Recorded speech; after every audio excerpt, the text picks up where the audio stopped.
on the consent agenda? Mention that you're approving this one, except for it. Oh, I'm sorry, that's the one I was looking, 6.12. We're going to pull 6.12 from the consent agenda and make it 9.7A.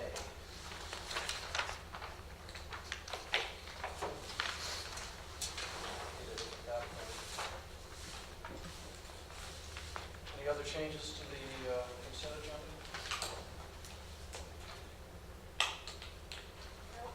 Could I have a motion to approve the agenda? I'll move. Second.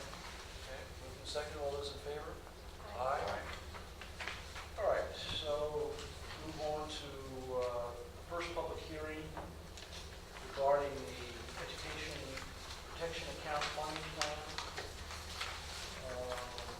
This is later in our budget, later in our agenda, so if you don't speak now, we'll have another chance later on. But I'll open the hearing. Is there anybody who wants to speak on that item? Hearing none, we'll close that hearing. We have a second public hearing regarding the formation of our maintenance assessment district. This is the third step in a three-step process, and again, that will also be part of our agenda later. So I'll open the public hearing if someone wants to speak on it now. Seeing none, I'll close the public hearing. And we'll go to the consent agenda. Can I have a motion on the consent agenda? I move we accept the consent agenda. I'll second. Okay, we're approving the consent agenda as amended. All those in favor, aye? Aye. Okay, so we'll start with reports. Since our student trustee is not here, Kim, I guess you're first on the list.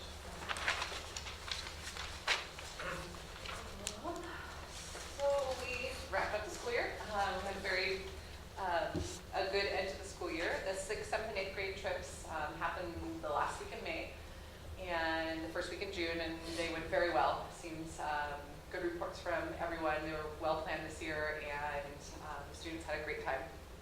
We also wrapped up testing.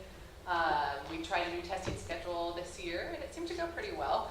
And so hopefully it's something that we can keep consistent through coming years, which will be nice.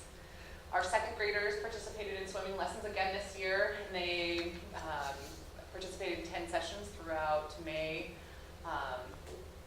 end of April and May, and all went well to that. And thank you to the Mendocino Coast Children's Fund and the Star Center for helping supply the funding for that. We had our 8th grade promotion ceremony, which was also very nice. It was a very kind of small, sweet ceremony. Michael, thank you for being there. I appreciate that. For my first time since becoming principal, all the hiring is finished for the year, which is nice. We have John Moran, who's starting in the 6th grade position, which is great. He was here at the beginning of this week, poking around and moving stuff into the room, so it was nice to get to talk to him a little bit. And then Seneca Reynolds is going to move from the high school to our SEALs class, soon to be rebranded the Tides room. So, which kind of leads me into the next topic, is that the special ed team has been working very hard on coming up with our special day class program, and we actually all attended a training on Monday, and we'll attend another one on August 11th, talking about implementing a new program called the TIERS program that the county has been kind of promoting all throughout this year, and it's a countywide but also a California program. So we're getting to know that program and seeing how it can better fit our students, and have been meeting as a group to see, what pieces we want to work on, what pieces we want to implement, and how that's going to run. So, and along with that, we're thinking of rebranding the classroom and calling it Tides class. So that's something else we're working on. We get the kids to buy in at the beginning of the year, to kind of a big push from teachers, and just getting them to own their classroom a little bit. And I did bring information if you want to read about it. The TIERS program, there's kind of a packet there. The first page is an overview of what the program contains, and then just background material on it. And it's going to be a big change to what we're doing and anything that we've done so far. So it's a little bit of an undertaking for us, and but we're very excited about it and looking forward to how it can help our students. So if you have any questions on that, email me. I can answer those. We are trying to tie up loose ends before Jeannie, Tracy, and I leave for the summer. And one of our big things that we're working on right now is online re-registration for the coming fall. And so we're trying to get everything in place. We've met with the high school team and to kind of figure out a timeline and figure out who needs to work on what in order to make that go smoothly. So we're working on those pieces and looking forward to summer. So, I know part of that, because it's online, you're making computers available for people who may not have them at a fast enough speed to do it from home. Yeah. So is that going to be advertised in the community? Yes, yeah. So we are sending a letter home that will go home with the report cards probably tomorrow or beginning of next week. That has information about it, that they need to open a parent portal account if they haven't already in order to access the online registration. And then, yeah, our registration day on August 18th, we'll have the computer lab open, and Rebecca's going to be there to help support people who don't have access or did do it before coming in. So, yeah. And when will the testing results be? It depends on when we get them. I'm not sure when we're going to be able to get them. Last year they were delayed, and so sometime over the summer is what I'm hoping. But they won't be mailed until us, probably. We'll be able to access them online over the summer. Good, thanks. Yeah. So, up to you, Jason. Well, first pointing out that for those of you that didn't get the handout, that the TIERS program is not tiered, and T-E-A-R.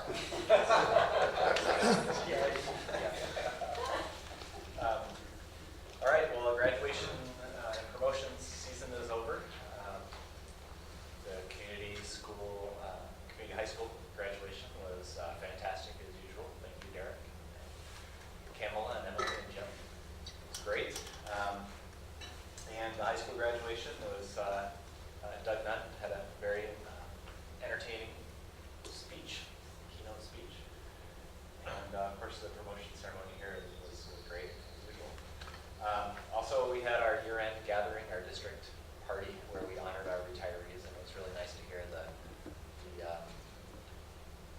we kind of introduced each retiree and the stories that people proceeded to tell about each retiree. Were great. It was able to, you were able to see the web, how we're all connected, and so many of our staff members have had the opportunity to work at the high school and at the K-8 school, and even out in Albion-Community, so it was really nice to have some strong connections there as we say goodbye. We currently have 2 positions open. We have a high school science position and a high school special ed position, and those are being advertised right now, so hopefully we can get those filled soon. I'd also like to welcome Tobin to his first official meeting as principal-elect, and presumptive principal. Presumptive principal. And he's been working all week with Gail, and we met together with Muse, and Tobin was at our admin meeting with Kim and Gail on Tuesday, and I'm really excited. I'm really excited to have you. Happy to be here. He's asking all the right questions, and he comes in with a lot of great ideas, and I can't wait to see a lot of those come to fruition at the high school. So, welcome. Thank you. That's about all I had. Okay. Is anyone here who's speaking on behalf of MTA? Mark couldn't make it, so I'm just here for him, but in fact, we have nothing to report, so thank you. Thank you. Anybody here from CBUS? Board trustees? I observed a lot of field trips this past month, but they were in France. So kids over there did the same thing the last 3 weeks of school. And fun to watch it. Very similar, actually, to the field trips I've seen here. They play the same games in a different language, but it's still capture the flag and so on, Red Rover and that kind of thing. So that was fun to see children over there. We stayed in a couple places where we were right next to a school, so it was very quiet until you opened the window, and then there was lots of screaming, just like So that's all I have. I thought I'd give a plug for a radio program coming up on Tuesday. Rosie and I have been producing a program called the Ecology Hour on KZYX once a month. And we've covered issues, water, climate change, regenerative agriculture, industrial agriculture, biofuels, and when we got into regenerative agriculture, we got into the subject of glyphosate, which is Roundup, and the research that has been done by some of our guests goes to the effect on the gut bacteria that has to do with the mental health, and it's there's so much of it in our food supply. It's starting to be a concern that people might want to be testing for this with their kids. So, and that testing is becoming simpler. So one of the guests is Stephanie Senat, PhD from MIT, and she is going to be discussing the link of glyphosate and how it affects vaccines and makes the adjuvants in vaccines, aluminum and mercury, more toxic than they would be otherwise. And then we're going to have Kate Birch on discussing infectious disease and ameliorating some of the problems that come up from these things with homeopathy. So that's coming up, let's see, Tuesday the 21st, 7 p.m. and July 19th. So yeah, those are both third Tuesdays.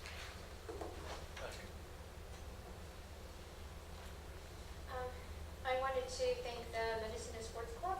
We had our sober grad this year after last year not having it, and they were very gracious in offering the facility. Our kids did a great job of being respectful of that privilege, and I did want to thank them because that's a huge thing to offer to a large group of students for an entire night. I also wanted to comment on our high school graduation, how proud we could be of those kids. The three students who spoke, I was wondering how it was so well synced together that I since then found out that they sat and they made the decision that one would thank the community in their speech, one would thank the school, and one would thank their class. And I thought, that is incredible. You know, this is the way that those kids work, and they all just spoke so beautifully. So I thought I would point that out. Oh, good. Yeah, I had the pleasure of going to all the ceremonies at the end of the year, and the one we haven't touched on at all is the Comshi one. I guess I didn't go to Albion, so I can't recall that. But Comshi had an interesting thing where they had all the third graders who were coming up to the K-8 school in fourth grade next year, write and read a paper, what they'd learned since kindergarten. And, you know, I think when you hear a third grader talk about the time when they didn't know how to read, didn't know how to write, and talk about that awesome change in that short period of time to where they're fluent. You know, it's an interesting perspective on the job that we all are engaged in, and it sort of led into to what I felt at the graduations at the upper levels too, and also at the staff party, is that there's a lot of joy now in this district. There's a lot of happy chatter that goes on when there's a break. And it's just very refreshing to be part of that. And so I thank all of you for creating that. And it's just, as Jessica said, you know, we have, I think, we say this every year, but an exceptional graduating class this year. This cohort was really intent on the study part of the high school equation. And I think we have probably as high a number of students going into four-year colleges as I can remember in the last decade.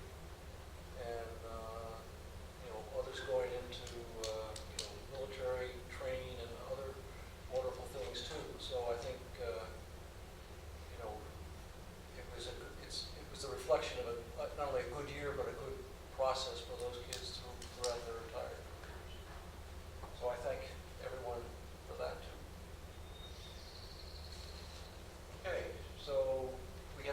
some fun now because we've got our first item. Tobin and Francis are going to share some of the things that are happening in their pet project.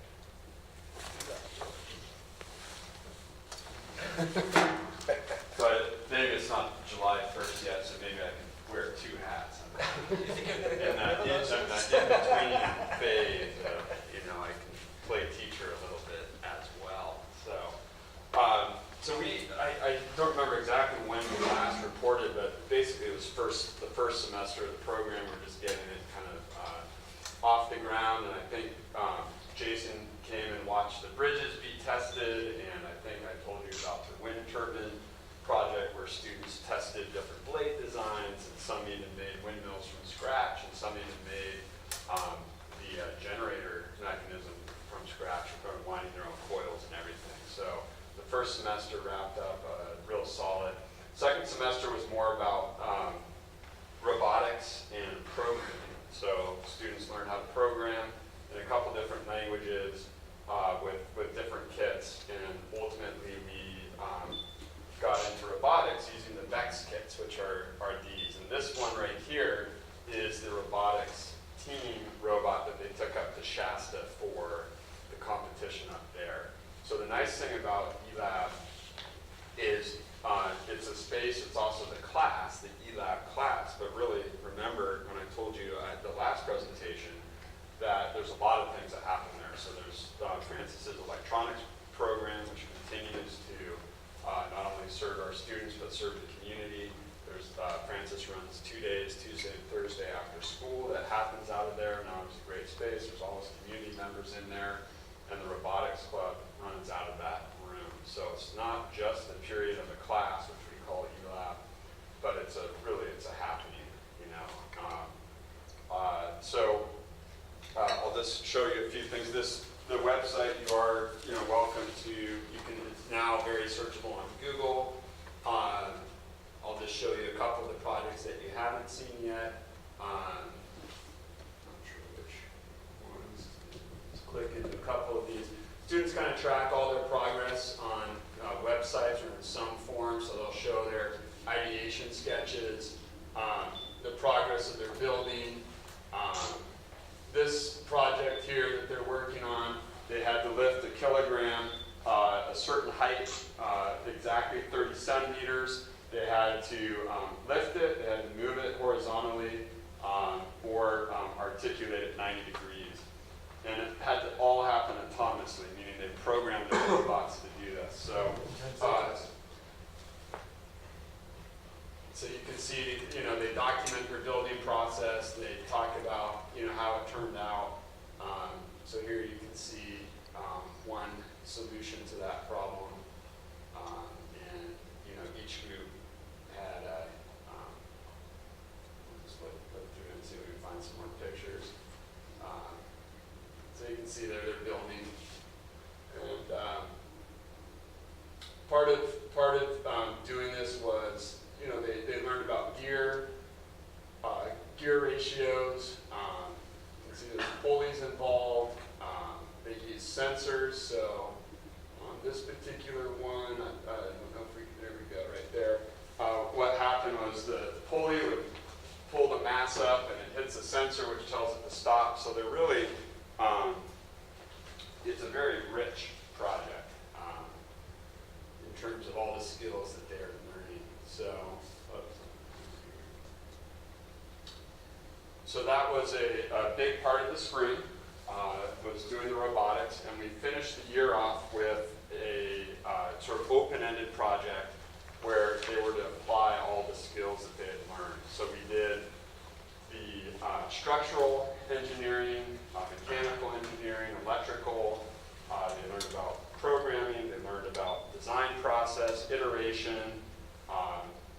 Basically, they went from being given a task and a bunch of stuff and not knowing how to begin or how to start it, to being able to look at the supplies and materials that they had and to brainstorm and think up a way to solve the problem.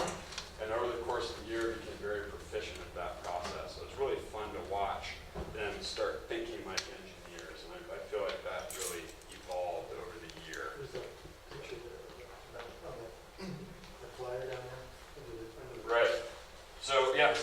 one example here. We don't have a lot of copies, but this was some lacrosse players wanted to make a new drinking system for out in the field because there was an old one that fell apart. So they think it's going to simply be getting some PVC and drilling some holes, and then, you know, basically the way we worked is I kind of set up the framework of the class, and I kind of get the students so far, and they start asking questions, and I say, Francis, can you answer that? And Francis is a wealth of information, so he's saying, wow, what kind of pipe are you going to use? Because it has to be, you know, code for health. And what about purging it out? You know, there's dirt in there.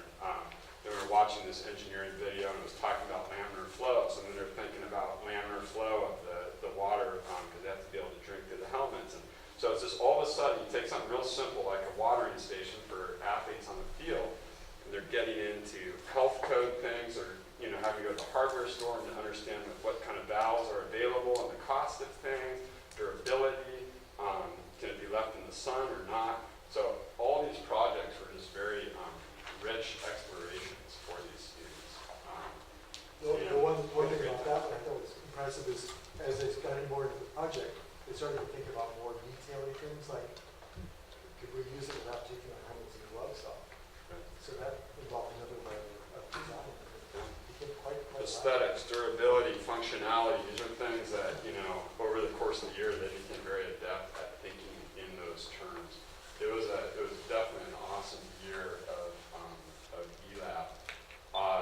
The robotics competition, this year, these were the playing pieces, these two different side balls that we had to get from one side of the barrier to another. Next year, they're these. And the rules are a little different, but it's basically get these onto the other side, you score more points, you win. So our club members will probably come in over the summer, and they're already kind of thinking about it. How are we going to get these, you know, things over? How do we solve this problem? Obviously, this robot was, you know, very different in terms of playing pieces. So that'll keep going. I know you guys are interested about the future of the program, since, you know, I'm moving out of the classroom and into the admin. I think we have some real potentials. The incoming science teacher will not have a free period, because we'll have one more chem than we did last year. So that's wouldn't have really been an option anyway. And you know, of course, Francis will be there, and he's such an important aspect of the knowledge base of the course. But I do think we have another teacher that will have a period freed up that can step in and contribute a skill set that goes right along with this stuff. So we have a good group of students signed up for it. We'll see how that shakes out once we finalize the schedule and people get blocked out of things. But I think that the future definitely looks bright for us. We're still well funded. Very lucky to have a local donor who's really made this possible, because these are not cheap items to do. We just got a 3D printer at the end of the year. This is his little test print that it made, so it's pretty fun. So we hope to be able to incorporate that in, whether it's robotics, building pieces for robots, or for you know, projects.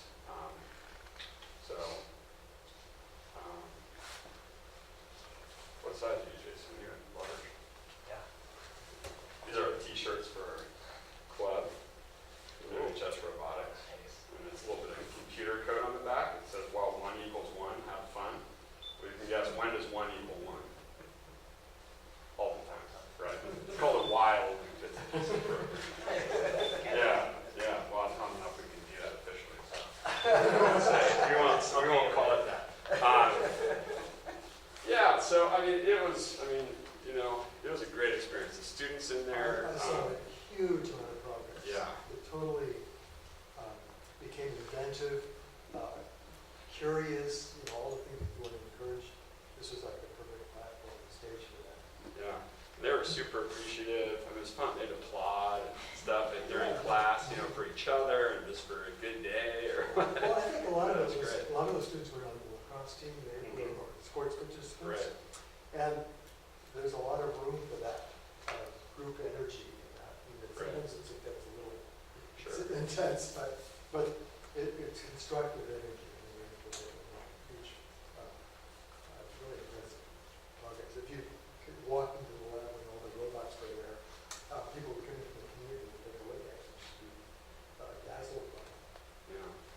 students just have sort of this innate ability to do a lot of these things, and just giving them the opportunity, they can really run with it.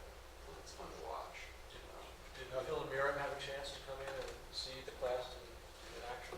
The donor, he never actually came in and saw it in action, so, I sent him a link to your website. yeah, he has that, and, and one nice thing is we've really purchased a lot of what can make the program happen, so with what we have left over, it's going to help sustain things like the robotics club, and so I think we're in good shape in that regard. It's really nice, so that's going to go a long way, and yeah, we should get it in there to check it out, and one nice thing is that he's just been very supportive and just letting us do our thing, and that's totally appreciated also.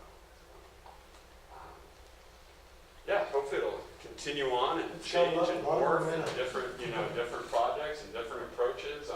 One of the, maybe to show you guys one more thing, I know it's a Warriors game. But I'll show you one of the final projects. Let's see, who was it? Chance and Logan. And it's a little PDF that'll load up here. So what they did is, we had a couple students look at like historic photographs and recreate like the old truss bridge that used to go over Big River that came down in the 06 earthquake, and they built that. These guys were like, oh, let's build a water tower based off the design of most of the Mendocino water towers, and then we used our structure tester, and they stress tested that, and they stress tested one that they designed, which performed very poorly compared to the one that was modeled off of the Mendo towers. But it's just neat because it's an opportunity. Historically Mendocino has water towers and windmills, so I'm thinking next year that would be the first semester. It's like water towers and windmills, and that's basically what we did. So we just did bridges. Anyway, so it was neat because they also got to think a little bit about the architecture around town and analyze that. Now, Tobin, Yes. one of the main reasons I came to this meeting because I saw you run the agenda. Want me to fire it up? This thing. Yeah. Is it possible? Yeah, I can fire it up. I'm not very adept at driving. Like mine are the cool thing about at the competition was, not ever being at one and not knowing how they work. We kind of over-designed this. Like it was too many functions, and you're in the space, and there's all the plain pieces all over the place, and it's really hard to operate. But the main idea, it's got this thing would dump these over like an 11-inch wall to the other side. Another thing that happened is one of our servos got too hot, and it kept going out. And so I kind of likened it to the steering's not quite on. Everything's programmed. So they had to program the joystick to tell it what to control. Everything's totally done by the students.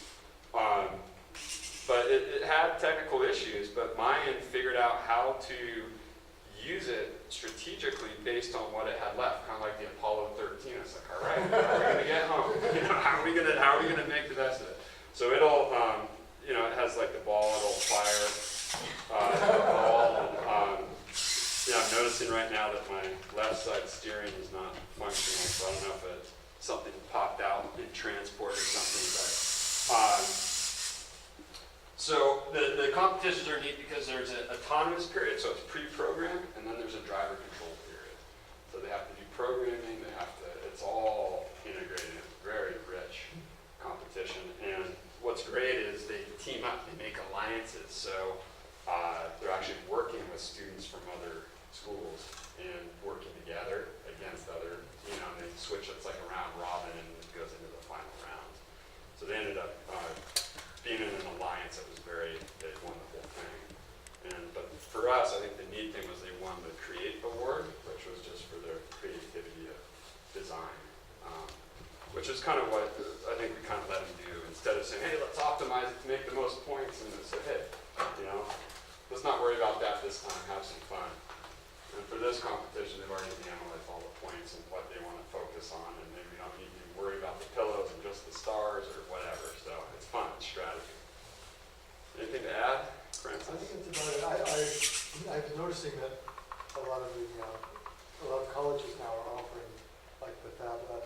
MIT, which is basically a makerspace like this, where students are encouraged to innovate and,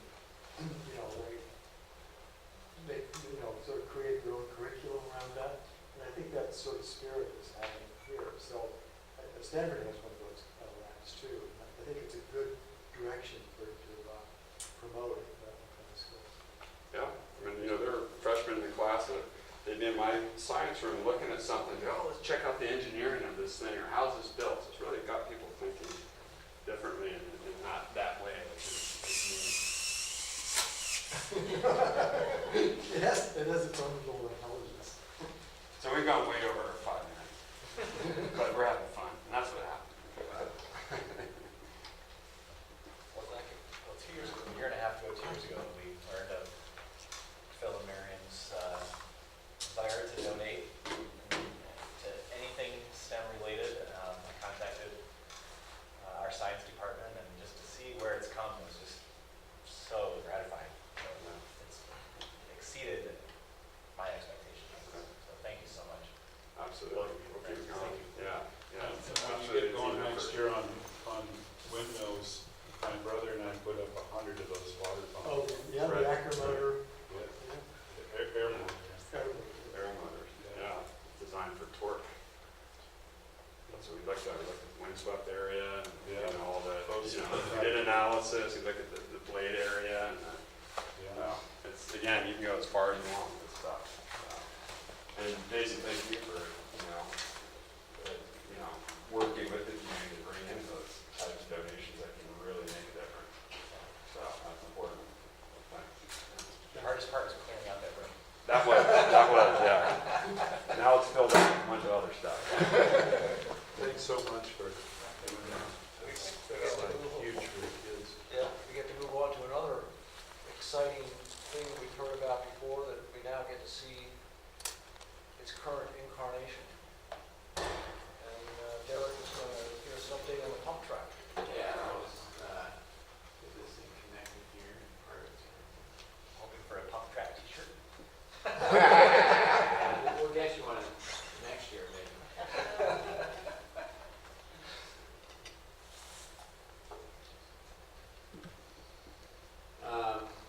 The one thing I can say is the pump track is very rideable and quite popular. I'll get into that in a second.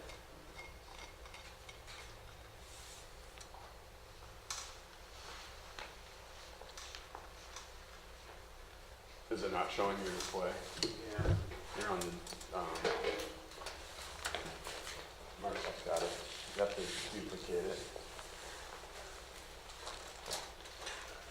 Well, I'd like to add that Rebecca Walker was just named Fort Bragg interim superintendent.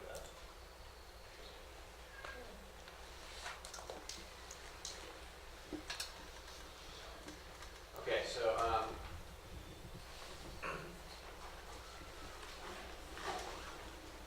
all right, so the pump track, we started last fall, and our hope was really that we would start digging dirt in the fall, and then we got this wonderful El Nino year, and it actually started raining pretty hard before we could break ground. So we had to wait until the spring, and we coincided our work with some work that Geo Aggregates was doing for the high school, which was creating this drainage swale, which you can see behind the students there, to drain water away from the track and the field. So Dennis came in and donated his time and effort to help us out with that. So he did the drainage work, and then we used the dirt that he created from the drainage work to build the pump track. And most of my outdoor leadership class, during A week, I ran a mountain bike A-week trip this year, and the mountain bike students also helped to work on the pump track, and we had quite a bit of help from the maintenance department as well at the beginning, especially helping us out using the tractor and stuff like that. So I thought first what I would do is show you guys what the pump track looks like. This was a day during outdoor leadership. The track's pretty much in place. They were making a few adjustments, cleaning up on the outside, and then since we're not at the pump track, I thought I'd take you on a ride, and Marshall lent us GoPro cameras, and then we put this video together, and Marshall whipped it together. This little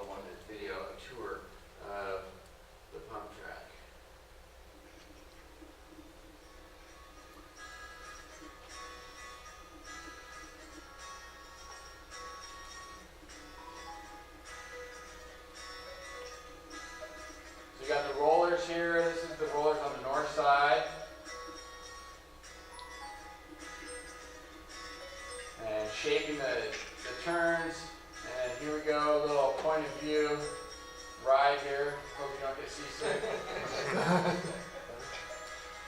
So the whole idea, if you look, you can see his boot. He's not pedaling on this whole track around here. So his foot is just staying there. He's using the bike to pump and carry his speed over the rollers and around the turns. This is what it looks like from the outside.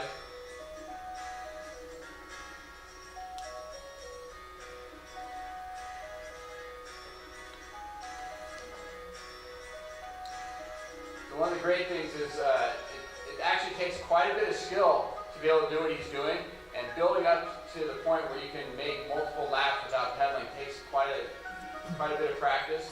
Of course, you can pedal through the track as well. So that's our little what the pump track looks like. What's the record at this point? Well, Blake and I we had a single loop that we were doing, and so there was actually a double figure 8 loop. We were just doing one single loop, and it was like an 11-second lap, and he got me by 0.1 seconds eventually. So that was good. It's always good to beat. How many laps could you do sustained? You know, I haven't tried, and I don't know that anyone's tried to see how many. Several for sure. And I know Jiro couldn't be here today, but he goes out at lunch, and that's his workout for the day. I took a mountain bike ride with a bunch of middle school kids from Fort Bragg and their dads last weekend, and they were talking about the pump track and how cool it was and everything. Work to be done on it. We are going to hopefully post a temporary sign, pump track this summer, and then maybe we can get Elisa's woodshop class and some students to put together something that's really nice. But we wanted to have a sign that describes what a pump track is, and the students came up with the text of this sign here, and so basically it describes what it is and the rules, and legal or Jason or anyone needs to add some other stuff to the rules, we can certainly do that. The main thing is safety, having fun, and keeping bikes only on the track. The track can get pretty messed up since it is only dirt if people ride it or cruise on it when it's really soft and muddy. And then at the bottom, we just wanted to have an acknowledgement here of your support, board, maintenance staff. Jiro has been just such a big inspiration for this, and Geo Aggregates donating time and equipment, and students, of course, wanted to put themselves in there since they were taking a lot of dirt. So, yeah, things to do, get the sign together, and then on the outside of the track, we'll probably wait until we start, it might rain tonight, but start getting real rain, and then we're going to plant grass all around the outside of the track so that it holds the dirt in, it looks nice. We got a lot of weeds growing right now, much more so than we saw that video. And yeah, we thought about a fence. Originally we had a fence designed into the track, but we realized pretty soon that if you have to bail off a turn or move off the track for any reason, when you have a fence around the track, it actually provides quite a hazard. So we decided that a fence is not really what we need around the track unless we were really trying to put some sort of big, chain link fence that were keeping people out, but I don't think that was really the intention. So. Do you have any sense of how often it's used? I would say at least a few times a week. It's hard to say. I know that we go down there after, like Friday, we'll work on it in class, and we'll come back, and there'll be obviously people have been on it. You can see more tracks or more packed down. So, yeah, people are using that. Yeah, there are a lot of people up in the spring. Absolutely, We yeah. see people Yeah. down there all the time. Yeah. Families, Yeah. Of course, Jiro's out there all Yeah. the time. But And little kids love it, and but it's also, you can get an expert professional mountain biker who would have a really good time on that track too. So it really provides a lot for a huge range of people. And in my outdoor leadership class at bikes, so it's a great local thing that we can do in a short amount of time rather than put the bikes in a truck and go to Casper for a big mountain bike ride. Do something, in an hour and have a lot of fun. Is it publicized locally? It's getting there. The local mountain bike club knows about it, and Jiro has some ideas about wanting to share it, but we wanted to get it a little bit more dialed in and looking really nice before we put big flyers out or anything. Yeah. Thank you. Yeah, thank you. Another news, I know that you worked a little bit with Otto in brainstorming some possibilities for that punch wall. Yeah, I can talk a little bit about that. Donated to our district maybe 4 years ago. 2 years ago. I Oh, was think. it two? Only two? Yeah. Okay. The sports club, before they switched owners, they moved out of the warehouse, they donated this really awesome climbing wall. And so we've been kind of trying to figure out where we can put this thing. It's 20 feet wide, 20 feet tall. And then Jiro and I were looking at all the plans in different places. We thought we might be able to put it in the weight room. And as a bouldering wall, we could. But the swing from the layers, you need clearance on the side as well as behind, and the windows are right there. So it's too tight of a fit. But the multi-purpose room in the high school is a potential place where it has really high ceilings. It's an underutilized space. So kind of looking at maybe putting it in there and exploring what those possibilities would be. Trying to find a place that's controlled. You can lock the doors and then figure out ways in which you can make sure students aren't on it unless they're supervised and all those kinds of liability questions. But it's pretty exciting. It's a really neat wall. Yeah. Great. Thank you.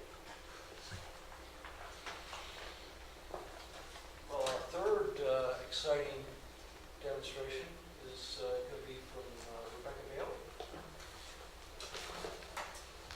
Hi. Hi. I don't think I have anything to demonstrate. But I can- Last time you made us do a test. I did. I might have a little surprise. I just have to pull up my presentation.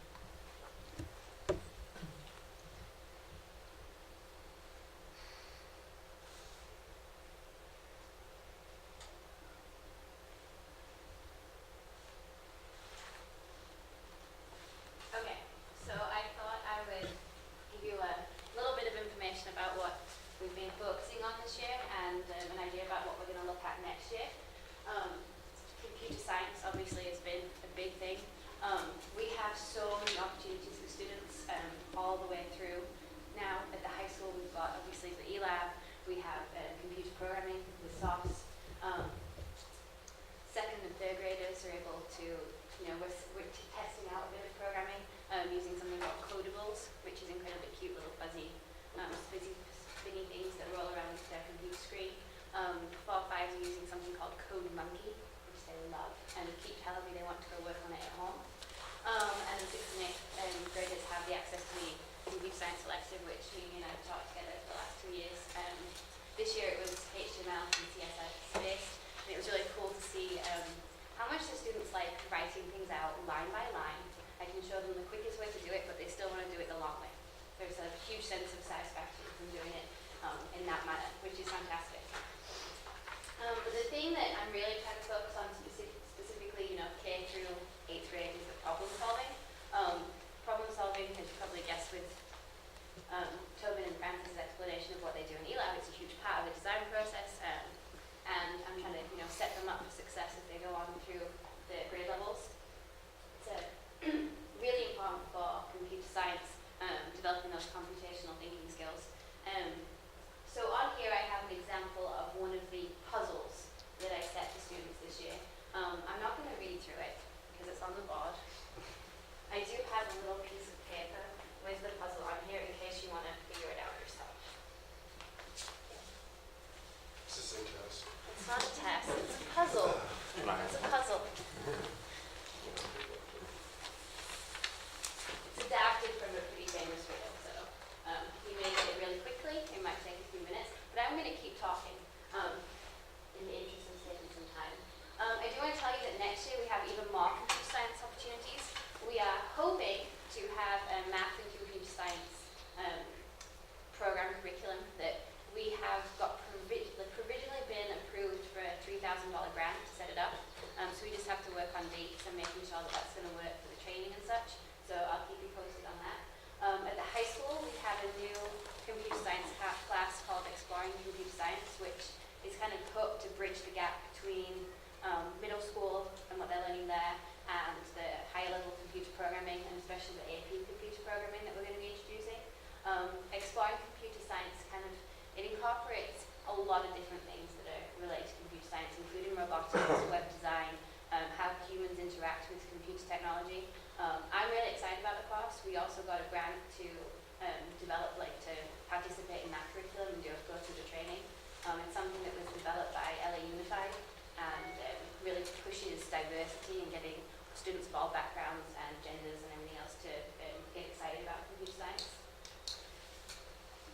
Of course, lots of digital citizenship. One of the things we've been using a lot this year is something called Common Sense Media. Our 6th, 7th and 8th graders are using something called Digital Compass, where they actually get to play characters and go through different scenarios and make options. Often I encourage them to make all of the wrong options because that's far more entertaining. But I think it highlights some pretty important decision-making skills that they have to develop. 4th and 5th graders get their own digital passport, where they do a variety of missions and accomplish different things. And then the 2nd and 3rd graders, we use a few of the Common Sense Media resources as well to start introducing that as we go through the grade levels. Testing this year, not my favorite thing, but it went well. We actually used a lot of CHROMEBOOKS this year. One of the advantages of doing that was that we could have more students testing at the same time, which meant that our window was not so incredibly long. It's still quite long, and it does mean that the 3rd graders are testing right after spring break, which is not really ideal since there's still an awful lot of instructional time. There are challenges with the CHROMEBOOKS. It's not so great for the math test. It involves a lot of manipulation, but it seems to work really, really well for English language arts. So as we buy more CHROMEBOOKS, I think it's going to really help with the testing process. What I do think went well is obviously our older students have had a chance to do this for a couple of years, but our 3rd graders this year, we spent a lot of time practicing, not necessarily just the tests on the computer, but similar things, so that they developed that level of comfort, and it wasn't a particularly traumatic experience for them. I think it went, really, really well. So we'll see when we get the results. New technology. We will have some new technology next year. So far, CHROMEBOOKS were a big request. Jason and James went around all of the classrooms asking teachers what they wanted, and often they asked for CHROMEBOOKS. We have quite a few in the district right now. We're going to have 25 more at the middle school. That's in addition to their existing 25. Albion will be getting 5 CHROMEBOOKS, and so I'm pretty excited about that. The community school will be getting 5, maybe a few more if we can swing it. Sunrise will be getting 5 more, and the Learning Centre at the K-8 will also be getting 5. Okay. I think 10 in the community school. Oh, it's 10. Sorry, yes, you're right, 10. I had 5 in my head, I apologize. The neat thing about the CHROMEBOOKS is just they're so portable, and the students can work on them. When I go into the 4 or 5 classes and I see students working in groups or doing their daily 5, they use those in and out. Like, it's so easy for them. It's just a part of their classroom routine, and it's really nice to see how they've just integrated seamlessly into what they're doing.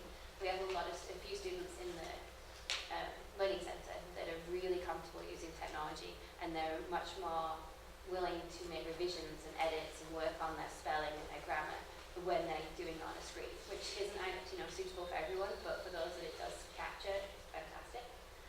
We will be having a new phone system next year. Sage and James are working on that at the moment, and at the high school that's going to link up with an emergency communication system, which has been a bit of a, we've been talking about that for a while, because we need a way to communicate with other teachers if there's an issue, lockdown or anything like that.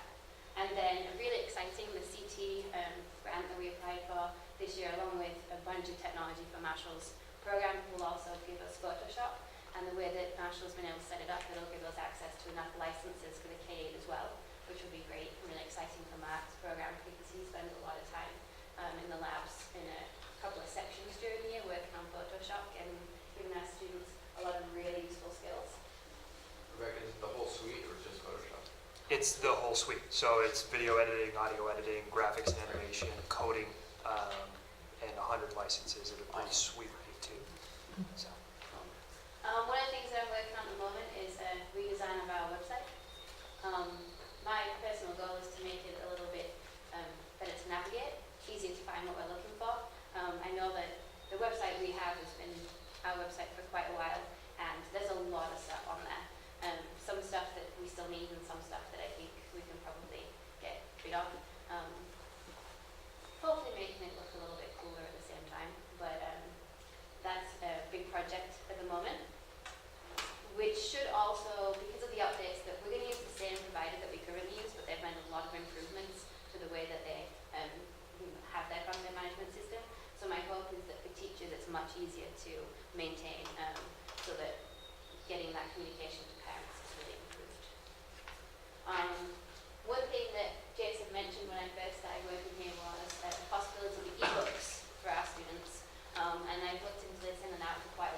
all of the Mendocino County Library ebook tools because there's a bunch of them out there. And there's no point in us investing in ebooks when there's a service already there that's available that's free. We went through the list of books that the students check out the most, and everything was covered through one of the various programs offered by Mendocino County Libraries. So I'm really excited about putting that in place. Last but not least, security. This year we had a couple of issues. There were a few issues of ransomware where your system was, a teacher or admin assistant's computer was taken over and encrypted, and the only way that you can get out of it is to pay some money. Unfortunately, it was contained, but Jim was really hoping to kind of do some more training and help explain to teachers how you shouldn't click on various different things. As part of that process, we're setting up, it's already set up, but we're rolling out more extensively something called Active Directory, which helps us to manage users on the network and will hopefully make our whole system more secure. And that is all. The only thing I have left is the solution to the puzzle if you're interested. Yeah. Yeah? Okay. All right. The trick to this, when we do this in class, the students work together as a team, and it's not just about solving the puzzle. Afterwards, we kind of look back and talk about the skills that they used to solve the puzzle, and whether they were how they were collaborating with each other. Was it trial and error? Were they, did they know off the top of their head? Did they draw a diagram? Was it, how did they use their logic skills? And, it's really interesting to see. There's a lot of different variations of these kinds of puzzles, but I like to think that it helps them maybe tackle harder problems in other subjects, and makes it a little bit interesting. Rebecca, Yes.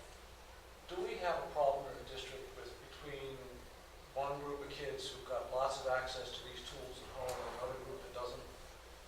And if so, what are we doing about that?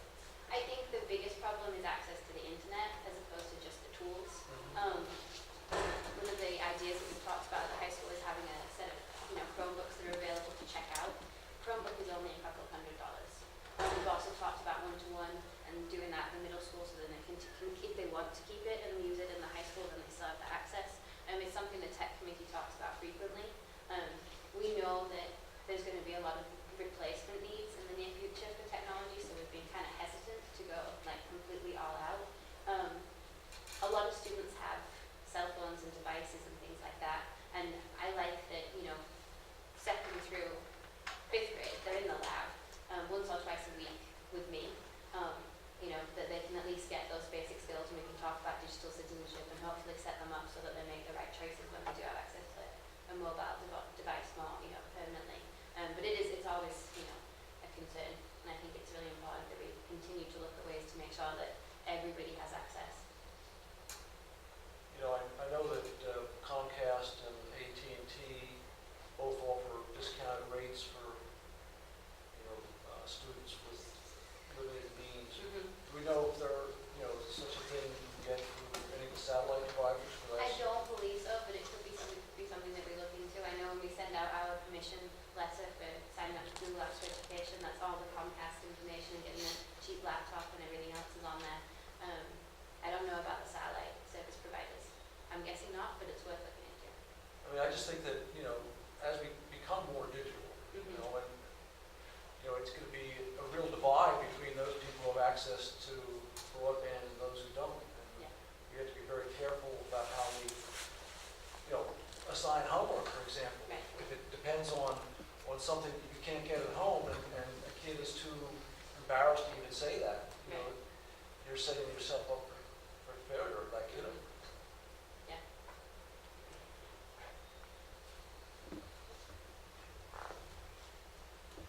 Thank you. Any other questions, comments? Well, She's gone. I just had one quick comment. I went to a talk by Yael from Further Reach, and he went over wireless safety, which I thought was a really important thing to remind people of. But the basics was, here's a wireless provider, and he's not saying this is this does have an effect on you, but you ameliorate the effect by, for example, if you have a wireless television and you've got your router in the other room, you're better off to run a cable in between so that the energy goes through the cable rather than through the air. And then he said his little kids, he puts their phones on airplane mode when they're playing their games or whatever. So, and he doesn't want them to stream video to a device like this or a tablet. Watch it on the computer with a plug in. So I was hoping maybe your program was teaching a little of safety in that respect. Try to. There's a lot to cover, and trying to balance between pulling other time from other instructional and subjects. It's a balance, and I think that we're striking it about right now, trying to get it all in there. Right now, I've got a 3-year program for the middle school and 2-year program for the fall 5. So we're building it up. Well, thank you. Thank you. You've made a huge difference in our technology savvy. What do you do with the kids, what do you do with the other teachers, and we appreciate it. Thank you. I enjoy being here. It's past 6 o'clock. It's our scheduled time for parent community comment. If there's anybody who wishes to make a comment. Seeing none, we'll go on to the next item, which is Jason's going to be very brief. He's not going to do what we did on Monday, which was go through in detail the local accountability plan, because we had a meeting about it. There were a couple things we asked him to update, and he's going to report on that, and then we're going to vote on it. Well, okay, so, oops. I can fix it. Okay. No worries. So I was asked to come back with a little more information on a few of our goals. So I'm really just going to point out the goals where I did a little more research, a little more clarification. So if you could go down to goal 2. This is the one, and go actually to the next slide, or next page here. So I changed things up a little bit.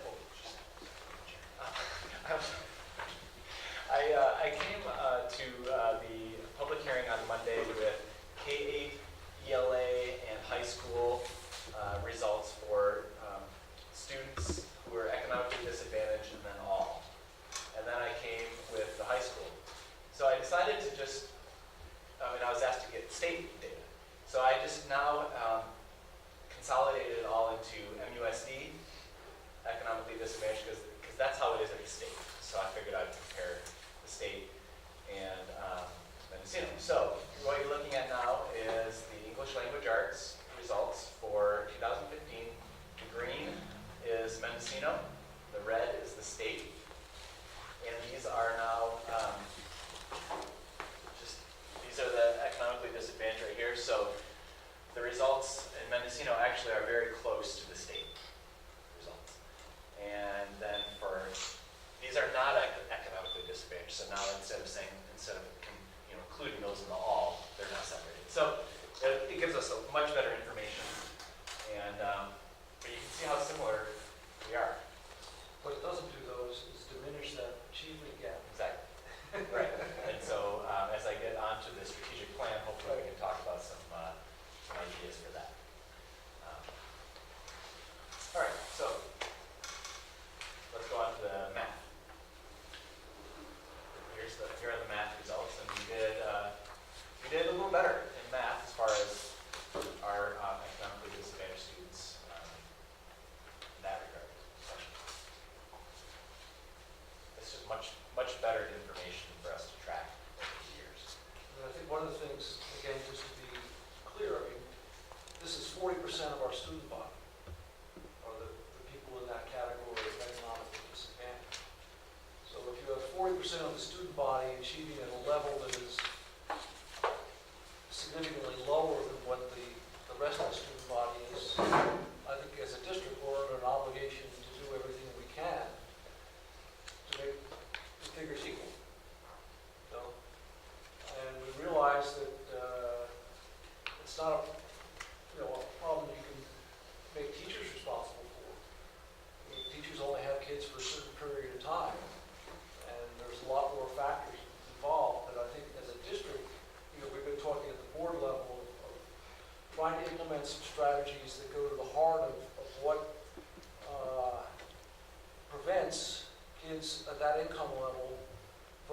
succeeding at the same rate that other kids are succeeding at, in terms of, helping make sure that they're, getting enough to eat, enough, extra attention that we can give, but perhaps even reaching out. We're a small district, and we should be able to identify every family and try to figure out if there are ways that we can help that family succeed in ways that we're not helping them now.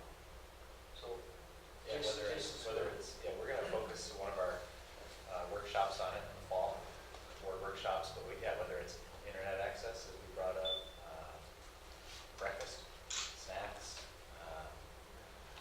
whether or not parents are reading to their kids every night, whether or not kids have access to books at home, childcare.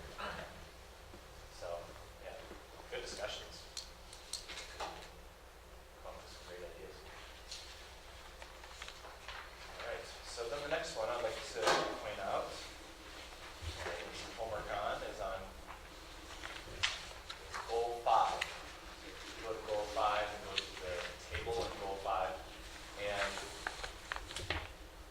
this information right here, this was an alarming number on Monday, 17.1% K-8 suspension rate. And as I dug a little deeper, and I don't want to blame here but myself, I should have caught that number right away, because this was published in our school accountability report card, our K-8 SARC, and we didn't catch it, and we can give all the excuses we want, but I should have caught it because it's almost double. And as we dug a little deeper, we realized that it just wasn't the case. So in 2013-14, here's the corrected version.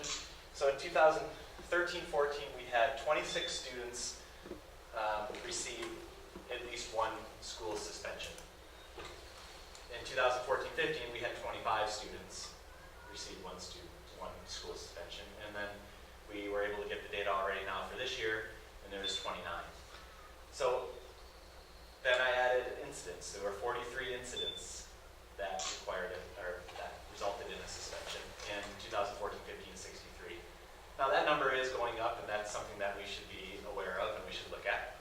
But I think what happened when we did that is we did incidents instead of number of students, because that math just about adds up. So that was our fault, because we self-report that. That hasn't gotten gathered from anywhere. So, and then you look at the days, those incidents resulted in 108 total days. So anyway, much better information. And that 17.1% luckily is not the case, because that would be just about 1 in 5 of our students receiving. Okay, so next one I want to point out is Goal 6. The table in Goal 6. I got a hold of Liz Newkirk at the high school, and she provided me what she knew of our graduates in 15-16. 29 attending a 4-year college, 3 going into service, 12 at a 2-year college, and then we did administer 109 AP tests, which is a huge increase over the past couple years. We don't have the results for those yet.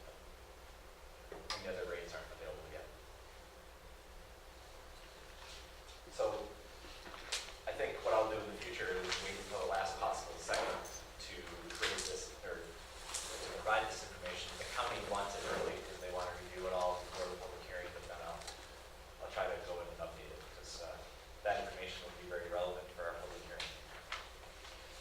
So I think that's all the homework that I did. Good. Thank you. So I don't know if there are any other follow-up questions. Okay, I'll entertain a motion to approve our local control accountability plan for 2016-17.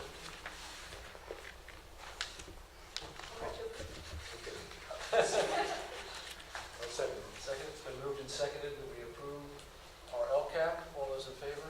Aye. No one is opposed. Now move on to the district budget. Again, we had a full, in-depth report on that at our meeting on the 13th.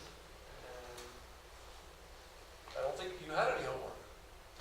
I didn't. I must have graduated. everybody came with some questions. We're going to move on to the adoption of our budget for 2016-17. Anybody have a motion? I'll move. Second. It's been moved and seconded that we adopt our district budget for the fiscal year 2016-17. All those in favor? Aye? Aye. All right. I don't see Sage here, but we can do it in his absence. He also presented in detail the MCN budget, and we didn't have any questions for him, so if anybody wants to make a motion. I move that we adopt the 16-17 MCN budget. I'll second. Been moved and seconded. All those in favor? Aye. Very good. Okay, so now we're up to 9.7. And I moved item 12 and item 4.12 to this 5.12.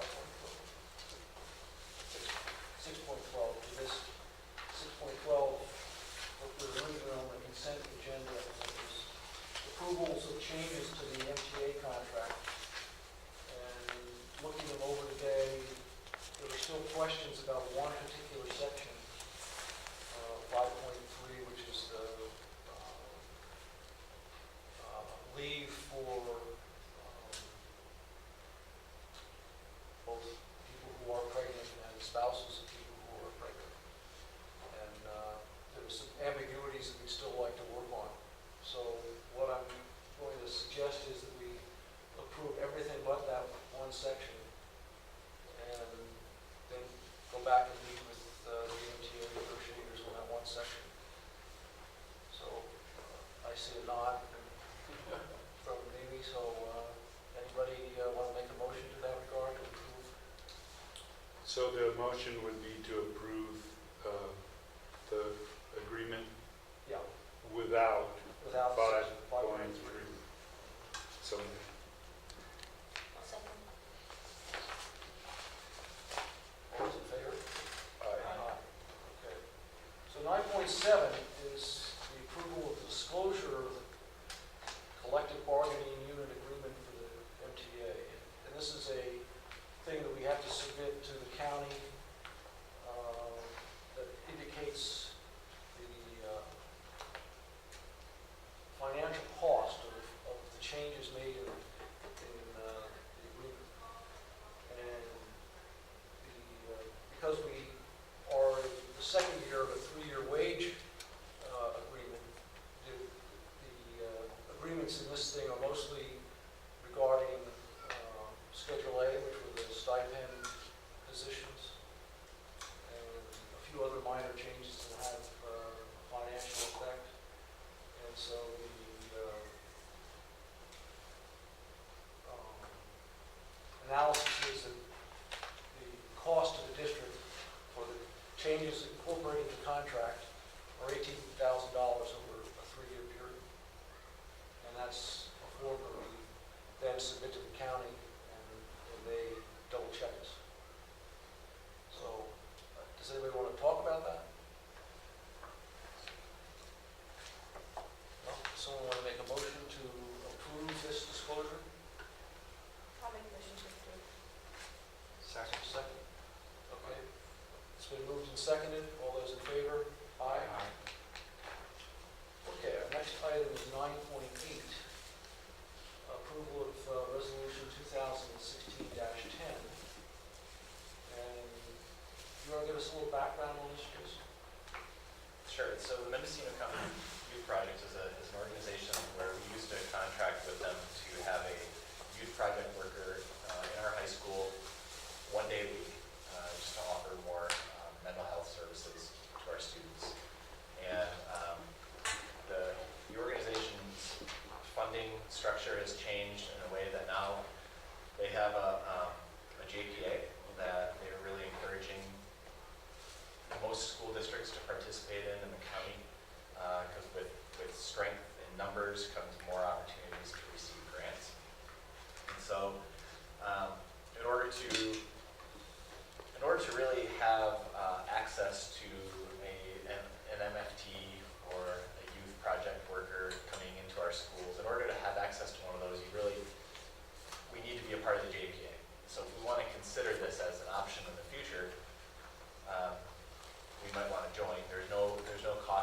district. We would just need to assign somebody to do it, to be our representative on the board, and they would have to attend a meeting once a month or phone into the meeting. And so this, it seems like something that we can't lose with, and it might open up some opportunities in the future. Explain that very well. What's the acronym JPA stand for? Joint Powers Authority. Joint Powers Authority. A joint powers authority is when two or more governmental agencies Right. get Yeah. together. They can do any number of things. Mm-hmm. Thank you. I don't know if any of the rest of you had a chance to read the actual JPA agreement that Susan sent out yesterday. It wasn't as part. It wasn't an email. It was a document. It wasn't included as part of the package.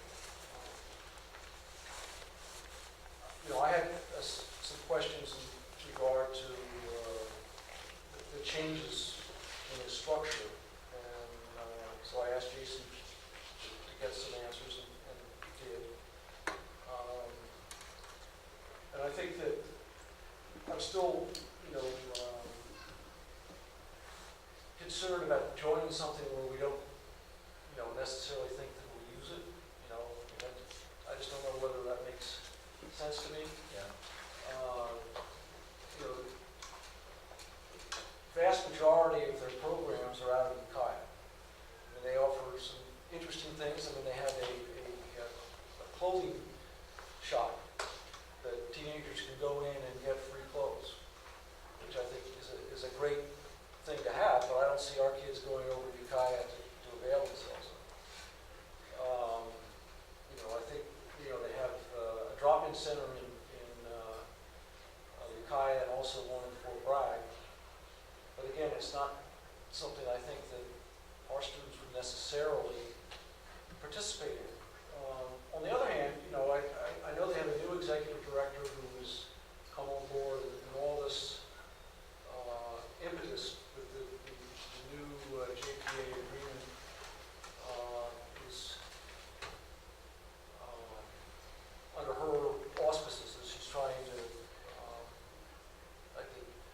put some structure to it, and there may be advantages. And what I would like to do is perhaps table this for this meeting and invite her to come to our August meeting and give a presentation about why we should participate before we just go ahead and do it. But, that's just my opinion. Well, I think since I'm in the area more so than the board members, and if they have an upcoming meeting, then we can go and participate in the meantime. I would just be concerned if and maybe having somebody come and talk would be great. Over time, if we did find a need or needed to advocate for the services on the coast, if we weren't a member, then, it doesn't look the same if you jump in at the last minute and say, I want something as opposed to. No, and I think that was Jason's point, by being, the way it's structured is that every district that participates, as well as I think the cities of Fort Bragg and Willits and Ukiah also have representatives in the county office of education. Gives you a place at the table, but at the same time, they're still, been running 25 years with a certain set of program goals that haven't been very much oriented to our district, although we did hire a few years ago, I guess you could say a counselor. Project. We had some of our counseling services came through a contract with them. And that was, it was 1 day a week, and it was, seemed to be successful, and then she quit that position. And then when we discussed having someone else come on, they were essentially going to double the rate. That's when we said, no thanks. And that's when we also decided to add a 1.0 full-time counselor here. We decided we didn't need a counselor, a psychologist, and a youth project worker kind of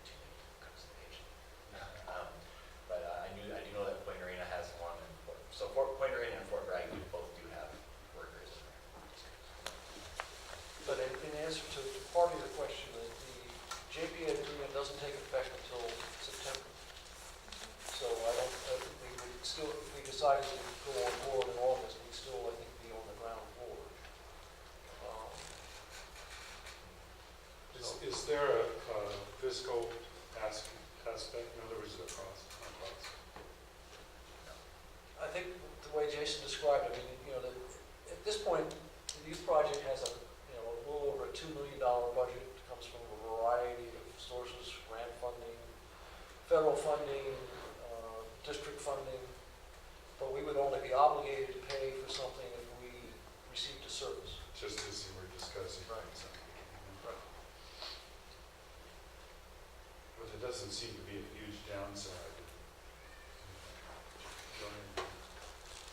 Seems like, but No. I think you're suggesting have somebody come and make us more aware of the advantages. Yeah. Might need to find it useful. Is that consensus? Yeah. Okay. All right, so we'll move on to 9.9. This is approval of resolution 2016-11, and this is regarding the Educational Protection Act. With the approval of Proposition 30, the Constitution created this account, and the board is required to approve the expenditure of the monies from the account and certifies that the expenditures are in compliance with the guidelines. So the resolution does all that. And we've spent the money all for instructional services. So does someone want to make a motion regarding resolution 2016-11? I move that we approve resolution 2016-11. So, So moved and seconded. All those in favor? Aye. Aye. Okay, now we have a series of resolutions that are basically revolve around the budget is settled at the end of one fiscal year going into the next fiscal year. So the first creates authorization for interfund transfers. The second is to establish fund balance policies and requires that the deferred maintenance fund be committed to deferred maintenance and high priority capital projects. And the third, 2016-14, authorizes temporary cash transfers at the end of the year. And all three of these, I think we can vote on at the same time, as long as the resolution mentions all the numbers. I'll move the approval of resolution 2016-12, 13, 14. I'll second. Okay, it's been moved and seconded. We approve these three resolutions. All those in favor? Aye. Aye. Okay, now we go to item 9.11, approval of resolution 2016-15. And this is the third step in the process of our annual renewal of our maintenance assessment fee.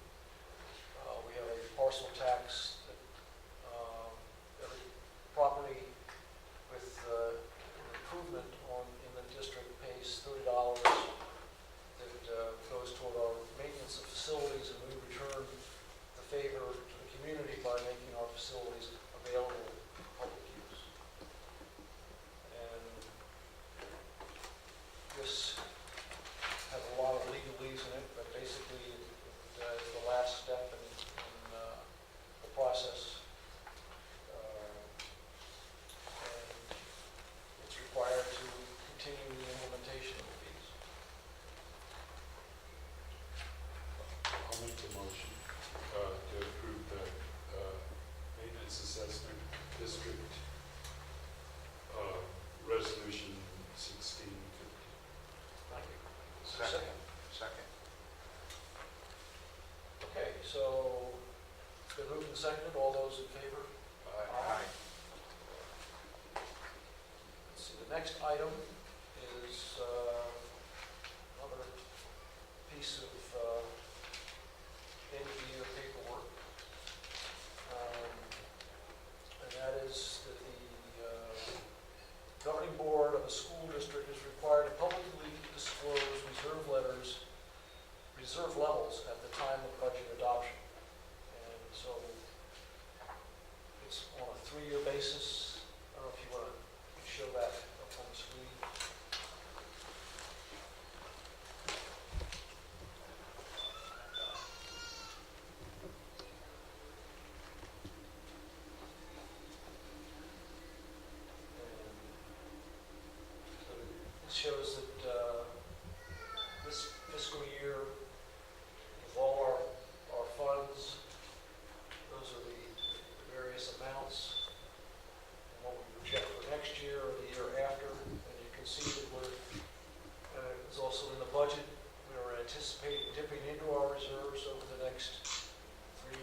adjustments as we go along and see what we need to do. And this is the way we look right now.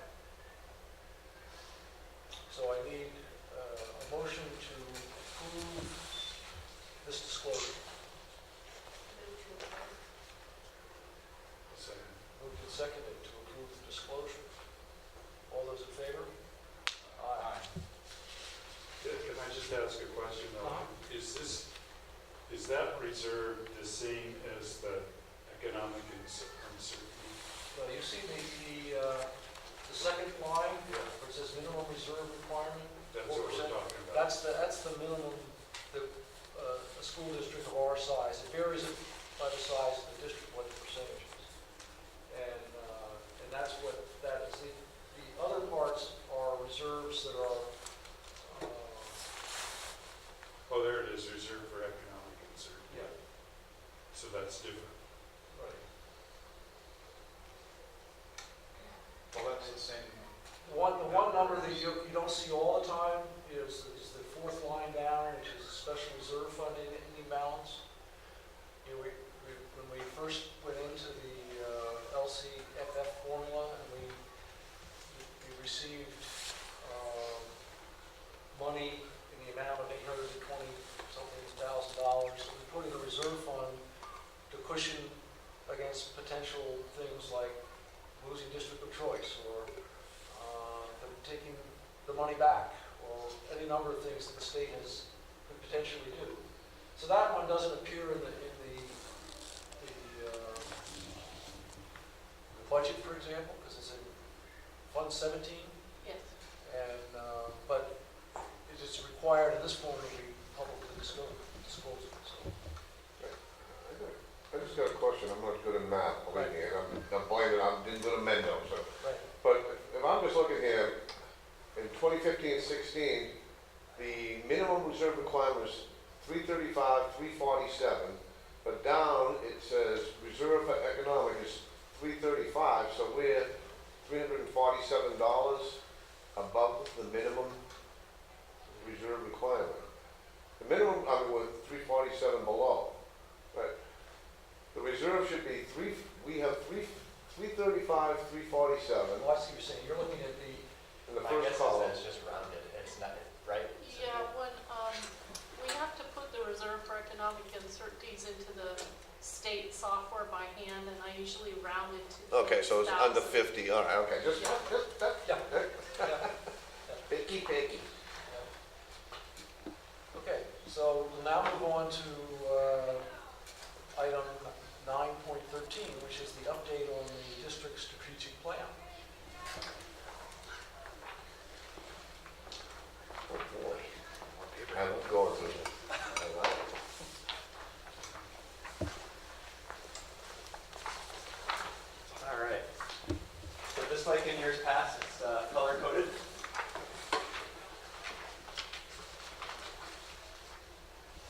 And at the end, I have some ideas for some goals in the future, which I would then be putting into the strategic plan in January. So this is the time where I just kind of give you a year-end, this is how we did, this is where we are.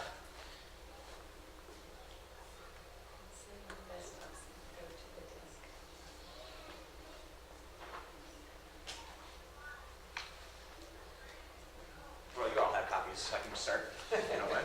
All right. So goal one. I'm not going to go through all the goals, but if you see something that you have a question about, let me know. So you'll see goal 1.1.2. Students will gather and effectively communicate information. I don't think that will ever be green, because we're always working on that. And you heard Rebecca talk about digital citizenship and keywording. We do have tech standards identified at each grade level. Tech standards, and now we're identifying the key concepts that we want to focus on at each grade level.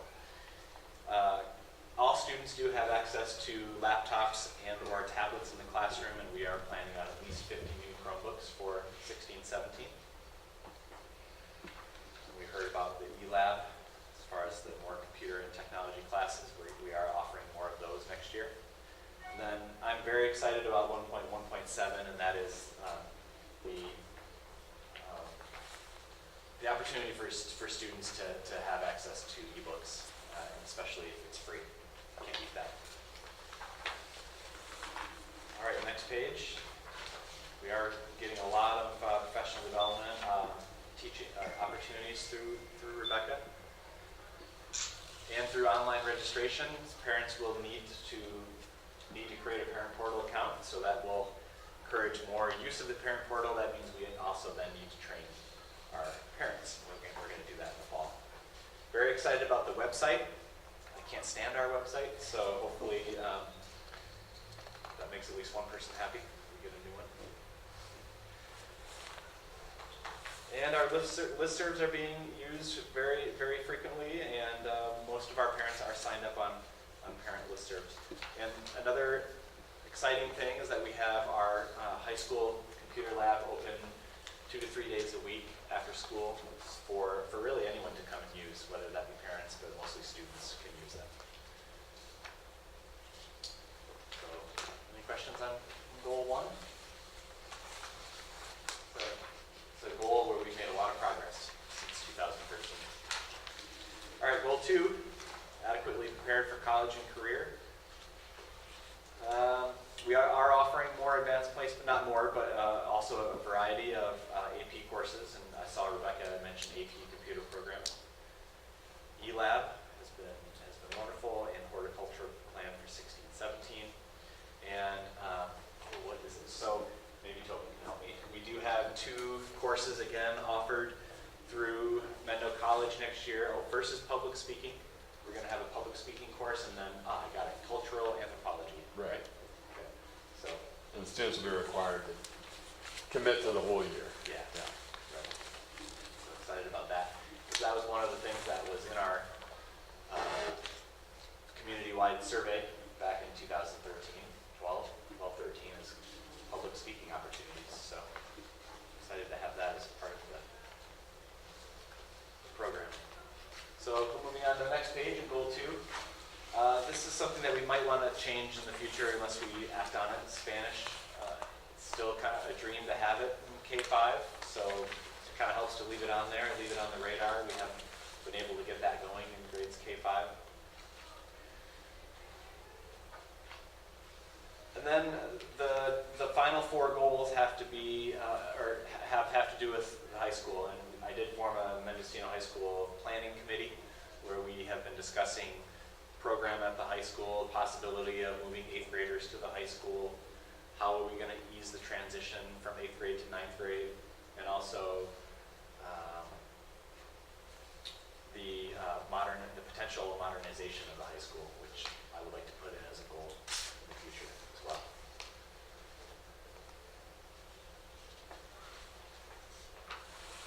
All right, goal 3. This is where we included English language this year in this goal, in addition to math. I'm not standing in front of the screen. So we have fully implemented the Common Core. We are now in the midst of a English language arts textbook adoption in grades K-5. The math adoption for the Bridges program in K-5 has been successful so far. Staff have received a lot of training, and parents seem to like it more than the everyday math program. Too much more to say about goal 3.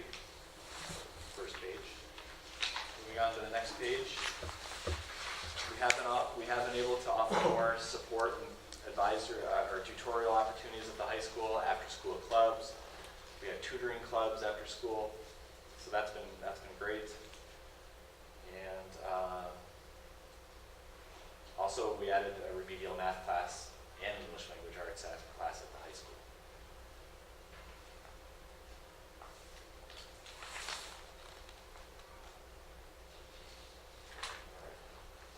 Goal 4. Still no progress on 4.1.1. I like how it says, plan for the end of 2014-15 school year did not happen. Planning for 15-16. Now I'm planning for 16-17. it'll happen. It'll happen by 2018. Sometimes we just have high expectations. The district still isn't consistently using social media. I think I might need to have to assign that to someone else. I have tried to do as much as I can on Facebook. However, Twitter is being used at the K-8 school very regularly, and it's a very good source of information. And lots of great pictures. So if you're on Twitter, that's a great way to go. But I know, Marshall, you sent me a whole list of, YouTube, and the high school media lab has a Facebook page, very active. So around the district, we do have things. But I'd like to do, just the district as well.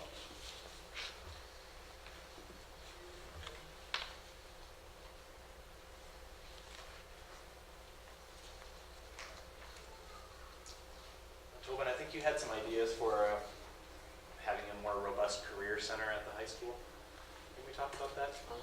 Yeah, I don't think we've discussed that yet. I thought you were thinking about maybe possibly having Noah moved to a different site at the high school, and then, or not a site, but a room, and having more of a. Yeah, but the discussion we had was modernizing the library and rethinking the library. And that kind of goes in under Michael, what your concern was with students being able to access different technologies and, libraries, research around where some libraries are headed and what they provide. There's a whole variety of things. It's a conversation we've started. That's right. All right, next page on goal 4.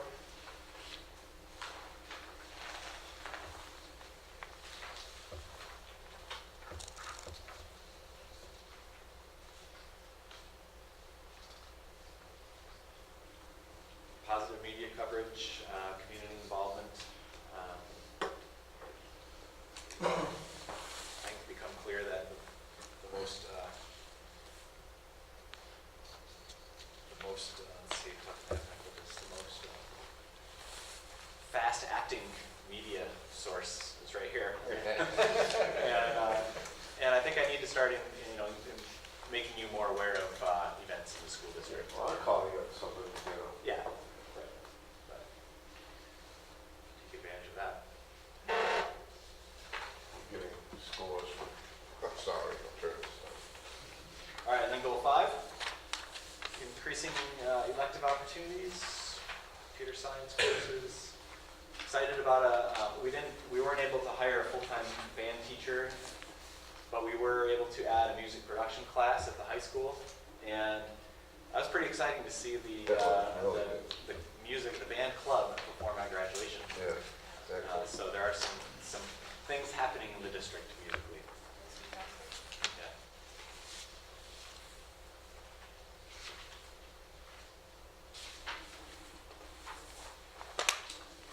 Next page on goal 5. We already talked about the clubs, trying to create more opportunities for students to excel in that lab competition, the robotics competition. It's a great example of that. Sportsmanship was definitely improved this year.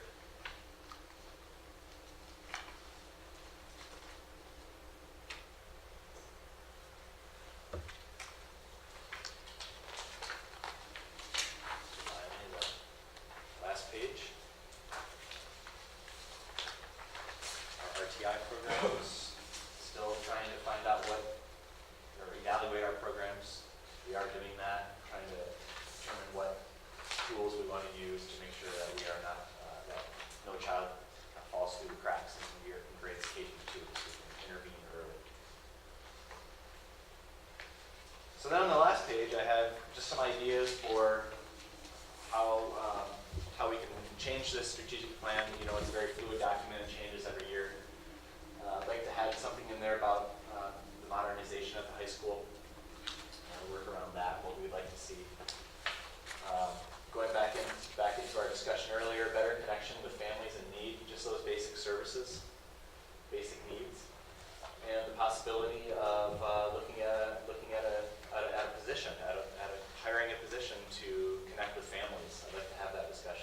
serious about that. We've talked about it at the board level. Just a minor thing, I think goals 4.3.1 and 4.3.3 are redundant, so streamline this plan a little bit. And then I'd like to track attendance as far as parent involvement goes. I want to track attendance at all school meetings, activities, athletic events, to see what parents are showing up. How can we reach out to the ones that aren't? Because I think some of those basic needs comes from being involved and being aware of things happening at school. And then obviously closing the achievement gap between the disadvantaged and not disadvantaged. I have a question. Yes. You know what I'd like to see, and I really would, and it really, it pains me to say this, but a lot of the attendance from kids at the school at athletic events is they're too embarrassed to admit they don't have the money for admission to the game. So I don't see why they're charging students to get in the game. It's like, say, St. Mary's College. They don't charge students to go to the games, you know, even basketball, which is a prize ticket. Yeah. And I personally know several kids over the years, the last 5 years, that didn't go to the events more because they didn't have the money to get in the game, and they didn't want to seem to, you know, oh, they snuck in the back, number one, which is not too, you know, but I mean, I can see hitting the parents up on that, but for a student, let them go. I think that's a great point. It's going to increase school spirit, school Right. pride. I don't see why they're hitting kids up. I mean, I you know, maybe out of town kids, all right, but you know, our own, I don't see why they should be charged. And I know definitely. I mean, these kids are out of school now, and well, a couple last year are still in school, but I bet it's the case though. yeah. Yeah. So that might be something you might want to consider, Good idea. just a blanket, you know, parents pay, but if you have a student ID card, Yeah. you're in, you know. So I think that would be something to consider. Good idea. Yeah, pack that, Jim. Well, I imagine with all the things that are green on there, some of those will migrate off. Yeah. Add new things. Right. Yeah, this doesn't cover up at all, but yeah, it's time to cycle things out. Well, you know, I think that it's important for us to keep in touch with this, you know, to see where we're making progress, see where we're stalled, and maybe we're stalled because it's hard to do, or maybe it just isn't a priority, you know. I appreciate the effort you put into that and reporting to us twice a year on it. Yeah. So, are you looking for action on this, or just? It doesn't need action. Like I said, that I don't think it needs to be approved. Any comments from other board members? I wonder if every few years, you ought to, in some way, almost start over and get a committee together again. I thought about that. Look at it differently than you know, twice or whatever you were before. Because right now we're a little over halfway through the 5-year. So by the time we get something going and get this committee together and start thinking about 2018 through 2023, like, do that a year ahead. Yeah.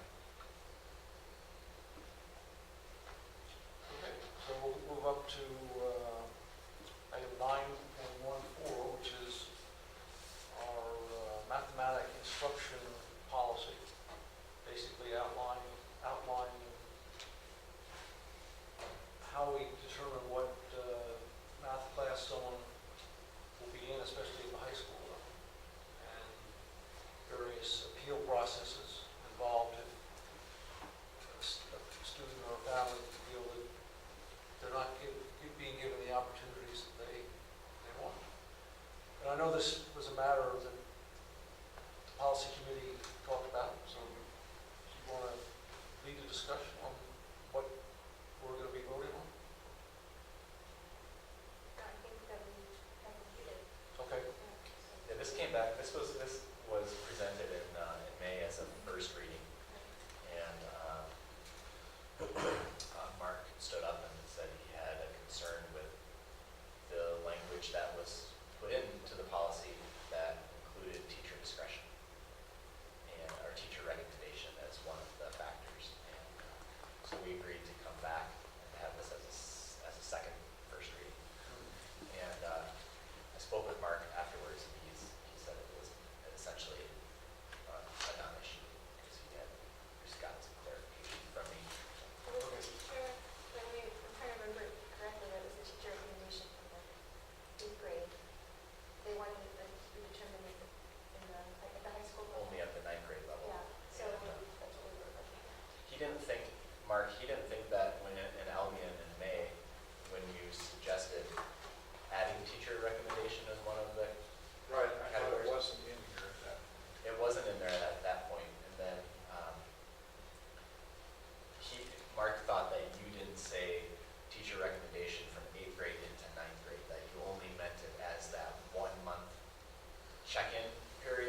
once they were in ninth grade. But I remember you saying that it should be a part of both of them, both Yeah. of those things. So I clarified that with them, and haven't heard anything since. Okay. So we're going to approve this, and it'll be on our consent calendar in August, and the official when school starts. So do I have a motion to approve this as The second reading. second reading? I move to approve second reading. Second. Moved and second. All those in favor? Aye. So that's it. I think there's some, any additions to the list of future agenda items? Well, I wanted to address we'll start the discussion of the Mendocino preschool, now that we have the Elk preschool in place. And also to address the election cycle, if we're going to sync our elections with the general election. I think both of those are important issues. Any other additions to the list we've got? It's going to be a big one. It's going to be, I start checking some of these out. get some of them on the agendas there. We will. Okay. That being done, go away. Preschool is already on there. Okay, I missed it. Okay, so thank you all. Have a great summer.